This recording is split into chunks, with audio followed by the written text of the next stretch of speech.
Next topic है mean deviation. इस question में मीन कोई भी यूज़ किया जा सकता है क्योंकि मीन एवरेज होता है और मीडियन मोड में से हम कोई भी मीन यूज़ कर सकते हैं। अनग्रुप डेटा के लिए मीन डेविएशन का फॉर्मूला होता है sigma y minus M by N. y minus M का मतलब मीन मीडियन मोड कोई भी। ये अनग्रुप डेटा का फॉर्मूला है और ग्रुप डेटा के लिए mean deviation equal to sigma F y minus mean by sigma F. ये ग्रुप डेटा का फॉर्मूला है। और लास्ट पे ज़ाहिर डिस्टेंस डिस्पर्जन के सबके कॉफिशिएंट्स निकाले जाते हैं। ऐसे ही कॉफिशिएंट ऑफ मीन डेविएशन भी होता है और कॉफिशिएंट ऑफ मीन डेविएशन का फॉर्मूला है हमारे पास, अगर हमने मीन लिया है मीडियन से, मीन डेविएशन फ्रॉम मीडियन लिया है तो इसको मीडियन से ही डिवाइड करेंगे, और अगर हमने मीन डेविएशन लिया है फ्रॉम मीन तो इसको मीन से डिवाइड करेंगे। मीन डेविएशन के लिए भी एक क्वेश्चन सॉल्व करते हैं। फाइंड मीडियन, सबसे पहले मीडियन फाइंड करना है and mean deviation from median, इसमें मीन डेविएशन लेना है मीडियन के ज़रिए। Also find coefficient of mean deviation, और लास्ट पर मीन डेविएशन भी फाइंड आउट करना है। सबसे पहले मीडियन फाइंड आउट कर लेते हैं। मीडियन का फॉर्मूला होता है L plus H by F n/2 minus C. n/2, सबसे पहले n/2 करेंगे। n का मतलब होता है सिग्मा एफ, फ्रीक्वेंसी की सारी वैल्यूज़ को ऐड करने से हमारे पास सिग्मा आता है, और सिग्मा एफ होता है 100। 100 को 2 से डिवाइड करेंगे 50। अब हमें मालूम करना है क्यूमुलेटिव फ्रीक्वेंसी और क्लास बाउंड्री। क्यूमुलेटिव फ्रीक्वेंसी कैसे मालूम होती है? सबसे पहले फर्स्ट फ्रीक्वेंसी को एज इट इज़ लिख दीजिए और उसके बाद 5 में 10 को ऐड करके लिखेंगे 15, फिर 15 में 18 को ऐड करके लिखेंगे 33, 33 में 20 को ऐड करेंगे 53, 53 में 22 75, 75 में 14 89, 89 में 7 96, 96 में 3 99 और 99 में बाद में 100। इस तरीके से क्लास क्यूमुलेटिव फ्रीक्वेंसी आ जाएगी। नेक्स्ट हमें चाहिए क्लास बाउंड्री। क्लास बाउंड्रीज निकालने के लिए हमें अब y की वैल्यूज़ इसमें दी गई हैं, क्लासेस नहीं दी गई, क्योंकि क्लासेस में तो हम इस तरफ से एक कम और दूसरी तरफ एक बढ़ा देते थे। तो इसमें क्या है कि जो 6 है ना हमारे पास, ये मिड वैल्यू होता है क्लासेस का। जो y की वैल्यूज़ आती हैं ये क्लासेस का मिड वैल्यू होता है। तो हमने क्लास बाउंड्री लेने के लिए मिड वैल्यू से बड़ा और उससे छोटा लिखेंगे, जैसे कि 5 छोटा और बड़ा 7। अब उसके बाद क्लास बाउंड्रीज़ के मैंने आपको बताया था कि निशानी होती है कि ये लास्ट वाली और फिर लोअर क्लास बाउंड्री सेम होती है, तो यहाँ पे सेम आएगी। उसके बाद 8 से बड़ा 9, नाउ यहाँ पे 9 एज इट इज़, 10 से बड़ा आएगा 11, उसके बाद 11 एज इट इज़, और 12 से बड़ा आएगा 13, फिर यहाँ पर 13 as it is 15, 15 as it is 17, 17 के बाद 19, 21, 23। ये आ गई हमारे पास क्लास बाउंड्रीज। क्लास इंटरवल ना भी दिया जाए तो y से क्लास बाउंड्रीज निकाली जा सकती हैं। अब हमारे पास n/2 आया था 50। क्लास फ्रीक्वेंसी में चेक करेंगे कि 50 कौन सी क्लास में लाई करता है। 53 से पहले 33 के बाद, सो इसके मुताबिक 12 वाली जो लाइन है इसके अंदर हमारे पास आता है 50, क्योंकि 33 के बाद आएगा तो फिर इस वाली में हमारे पास आता है। नाउ सारी वैल्यूज़ लिख लेंगे। L होगा हमारे पास लोअर क्लास बाउंड्री, और लोअर क्लास बाउंड्री है 11, 11 प्लस H होगा फ़र्क, इन सब के दरमियान फ़र्क। तो 13 में से 11 को माइनस करेंगे तो पता चल जाएगा कितना फ़र्क है।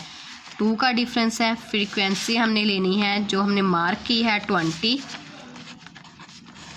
n/2 हमारे पास आया था 50 माइनस सी 53 नहीं लेना बल्कि इससे ऊपर वाला लेना है 33।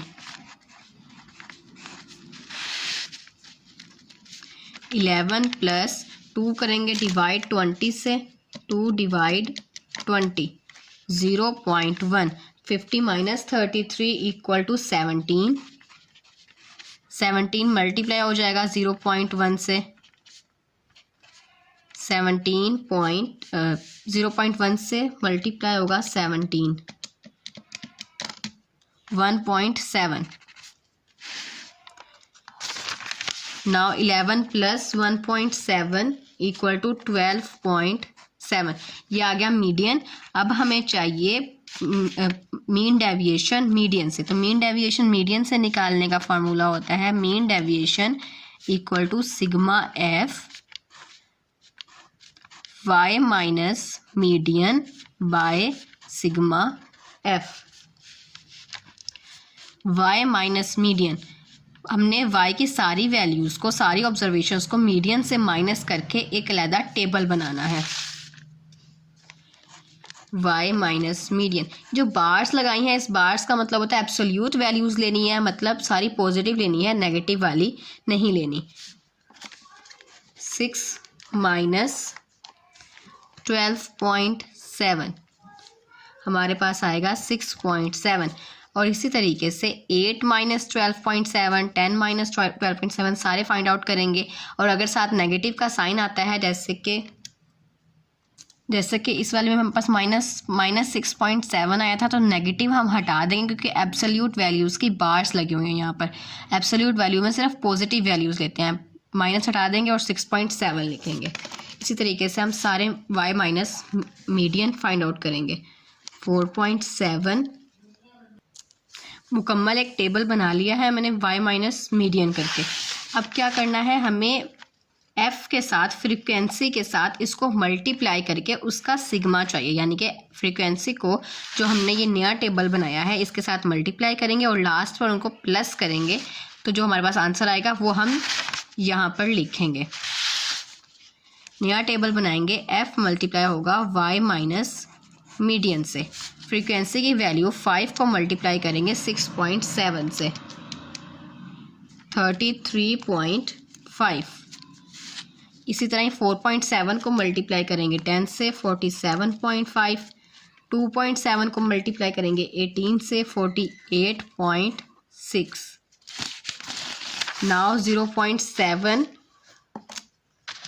20s are 14.0. 1.3 22s are 28.6. 3.3 14s are 46.2. 5.3 7s are 37.1. 7.3 3s are 21.9 और 9.3 1s are 9.3. लास्ट पे इन सब का सिग्मा चाहिए. इन सब को कैलकुलेटर पर डाल के आपने इन सबको जमा करना है. सबको जमा करने से हमारे पास आता है 286.2. नाउ जो हमारे पास आंसर आया है 286.2, इसको हम यहाँ पे लिखेंगे 286.2 और इसको डिवाइड करेंगे सिग्मा एफ से. सिग्मा एफ मतलब फ्रीक्वेंसीज को ऐड करना है 100 से. डिवाइड करेंगे तो हमारे पास आता है 2.862. ये आ गया मीन डेविएशन. और लास्ट पर अब हमें चाहिए कोफिशिएंट ऑफ मीन डेविएशन. तो जिस तरीके से हमने पढ़ा था कि अगर हम मीडियन के ज़रिए मीन डेविएशन फाइंड करेंगे तो मीडियन से डिवाइड करेंगे, और अगर मीन से पढ़ेंगे मीन डेविएशन फाइंड आउट करेंगे मीन से, तो मीन से डिवाइड करेंगे. अब चूँकि हमने मीडियन से मीन डेविएशन फाइंड आउट किया है तो इसका कोफिशिएंट्स निकालने के लिए, coefficient of mean deviation find करने के लिए हम मीन डेविएशन फ्रॉम मीडियन को डिवाइड करेंगे मीडियन से. मीन डेविएशन का जो हमारे पास आंसर आया 2.862 और जो हमने मीडियन फाइंड आउट किया था उसका आंसर आया था 12.7. इसको डिवाइड कर देंगे तो हमारे पास मीन डेविएशन आ जाएगा जो कि है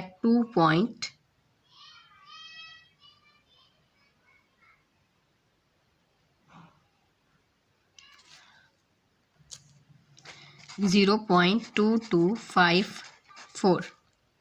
ये क्वेश्चन यहाँ पर कंप्लीट होता है. सबसे पहले मीडियन फाइंड आउट करना है, फिर मीन डेविएशन और फिर उसके बाद coefficient of mean deviation. Next topic है हमारे पास वेरिएंस है. वेरिएंस भी ये देखने के लिए यूज़ होता है कि ऑब्जर्वेशन मीन से कितना फैला हुआ है, लेकिन इसका आंसर हमेशा स्क्वायर्स में आता है. वेरिएंस और स्टैंडर्ड डेविएशन. दोनों का सेम ही होता है, लेकिन स्टैंडर्ड डेविएशन का आंसर पॉजिटिव में आता है हमेशा और वेरिएंस का आंसर स्क्वायर्स में आता है। दोनों के फार्मूले भी बिल्कुल सेम है। वेरिएंस का अनग्रुप डेटा का फार्मूला होता है S square equal to sigma Y square by N minus sigma Y by N का होल स्क्वायर। और यही स्टैंडर्ड डेविएशन में अगर हम इसके ऊपर स्क्वायर रूट डाल दें, sigma Y square by N minus sigma Y by N whole square, तो ये स्टैंडर्ड डेविएशन का फॉर्मूला हो जाएगा। इसी तरीके से अगर हम ग्रुप डेटा के फार्मूले को डिस्कस करें तो S square equal to sigma F Y square by sigma F minus sigma F Y by N sigma F whole square. ये हमारे पास वेरिएंस का फार्मूला है। और अगर इसी फार्मूले के ऊपर हम स्क्वायर रूट डाल दें, एस टू स्क्वायर स्क्वायर से cancel, sigma F Y square by sigma F minus sigma F Y by sigma F whole square. ये वाला फार्मूला हमारे पास स्टैंडर्ड डेविएशन का होगा। मतलब अगर क्वेश्चन में हमें वेरिएंस और स्टैंडर्ड डेविएशन सेम एक ही दिए जाएं, एक क्वेश्चन में हमें वेरिएंस और स्टैंडर्ड डेविएशन दोनों दिए जाएं, तो हम पहले वेरिएंस फाइंड आउट करेंगे और फिर उसी का स्क्वायर रूट लेंगे तो हमारे पास स्टैंडर्ड डेविएशन भी आ जाएगा। और लास्ट पे वेरिएंस का अलग कोफिशिएंट्स नहीं होते, जो कोफिशिएंट फाइंड करने होते हैं वो हमने फाइंड करने होते हैं coefficient of variation. Standard deviation और वेरिएंस को वेरिएशन बोलते हैं। कोफिशिएंट ऑफ वेरिएशन निकालने का फार्मूला होता है S by mean multiply 100। S का मतलब होता है स्टैंडर्ड डेविएशन। स्टैंडर्ड डेविएशन को मीन से डिवाइड करके 100 से मल्टीप्लाई करेंगे तो इसके वेरिएशन फाइंड आउट हो जाएंगे। अब वेरिएंस और स्टैंडर्ड डेविएशन पर भी एक क्वेश्चन करते हैं। वेरिएंस और स्टैंडर्ड डेविएशन बहुत इंपॉर्टेंट टॉपिक है और ये पहले भी क्वेश्चंस इसके पेपर्स में आ चुके हैं। Calculate standard deviation, variance, coefficient of variation, तीनों चीज़ें हमने एक ही क्वेश्चन में फाइंड आउट करनी है। तो सबसे पहले वेरिएंस फाइंड आउट करेंगे, फिर उसका स्क्वायर रूट लेंगे तो स्टैंडर्ड डेविएशन आ जाएगा हमारे पास। वेरिएंस के ग्रुप डेटा का फॉर्मूला लिखेंगे, S square equal to sigma F Y square by sigma F minus sigma F Y by sigma F whole square. अब सबसे पहले हमें कौन कौन सी वैल्यूज़ चाहिए? हमें चाहिए सिग्मा एफ वाई स्क्वायर। तो पहले हमें वाई स्क्वायर चाहिए। वाई स्क्वायर फाइंड आउट करेंगे, 525 का स्क्वायर रूट लेंगे। 525 का स्क्वायर लेंगे तो बस आएगा 275625। नेक्स्ट हम 500 का स्क्वायर लेंगे तो वो आएगा 25। 475 का स्क्वायर रूट लेंगे 225625। नेक्स्ट 450 का स्क्वायर लेंगे 202500। नेक्स्ट 425 का स्क्वायर लेंगे 180,625। नेक्स्ट अब हमने फाइंड करना है 400 का स्क्वायर, 16 4 टाइम्स 0। 375 का स्क्वायर लेंगे 140,625। नेक्स्ट अब हमने क्या करना है, वाई स्क्वायर की वैल्यू को फ्रीक्वेंसी से मल्टीप्लाई करना है। नेक्स्ट टेबल बनेगा एफ वाई स्क्वायर। 24 को इस वैल्यू से मल्टीप्लाई करेंगे तो हमारे पास आएगा 6615 3 टाइम्स 0। इसी तरह से सारी वैल्यूज़ हमने वाई स्क्वायर की फ्रीक्वेंसी से मल्टीप्लाई करके लिख लेनी है और एक टेबल बना लेना है। टेबल बना लिया, बट हमें चाहिए इसका सिग्मा, तो हम इन सब वैल्यूज़ को आपस में ऐड कर देंगे। इन सब वैल्यूज़ को ऐड करने पर हमारे पास जो वैल्यू आएगी वो हमने इस जगह पर लिखनी है, 50, 25, 93, 75। यहाँ पर जगह नहीं थी इसलिए मैंने डायरेक्ट यहीं पर लिख दिया। और सिग्मा एफ फ्रीक्वेंसी वाली सारी वैल्यूज़ को आपस में ऐड करेंगे तो हमारे पास आता है 245 माइनस हमें चाहिए एफ वाई। एफ को वाई से मल्टीप्लाई करेंगे, 24 को मल्टीप्लाई करेंगे 525 से 12600। ऐसे ही 46 को मल्टीप्लाई करेंगे 475 से 17500। इसी तरीके से f की वैल्यू को y से मल्टीप्लाई करके एक नया टेबल बनाएंगे। नाउ हमें सिग्मा एफ वाई चाहिए, तो हम इन सब वैल्यूज़ को ऐड कर देंगे। 110,425 110,425 बाय सिग्मा एफ की वैल्यू है 245 और इसके ऊपर आएगा square. S square is equal to, इन दोनों को पहले हम डिवाइड करेंगे। इन दोनों को डिवाइड करने से हमारे पास आता है 205140.31 माइनस, पहले इन दोनों को डिवाइड करेंगे और फिर इसका स्क्वायर रूट लेंगे 203143.37। एस स्क्वायर फाइंड आउट करने के लिए अब इसमें से इस वाली वैल्यू को माइनस करेंगे तो आएगा 1996.94। अब ये तो हमारे पास आ गया वेरिएंस का आंसर। अगर अब हम इसी का ही स्क्वायर रूट ले लें तो हमारे पास स्टैंडर्ड डेविएशन आ जाएगा, यानी कि एस 1996.94 का स्क्वायर रूट लें तो हमारे पास आता है 44.687 जो कि है स्टैंडर्ड डेविएशन। नेक्स्ट हमें चाहिए कोफिशिएंट ऑफ वेरिएशन।